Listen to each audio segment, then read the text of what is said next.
Suusalaagris, Käriku hotellis elasin kord 5 päeva. Juhatajad ja armsad õpetajad riidlesid öösiti suusarajal. Sõitsin üles mäkke, et alla lasta ja teha trikke.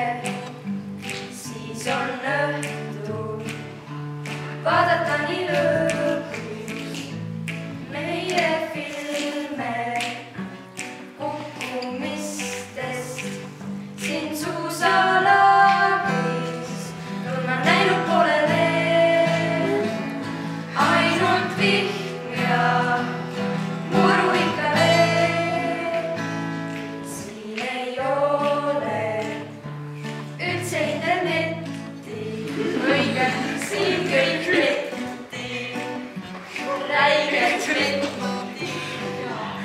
Pole tunde, pole üldse kooli, miski pole kodumoodi.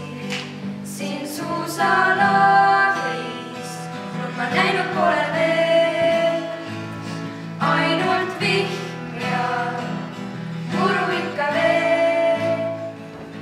Korraks vaatan selja taha veel, Käriku hotell ja urbilised teed. Korraks vaatan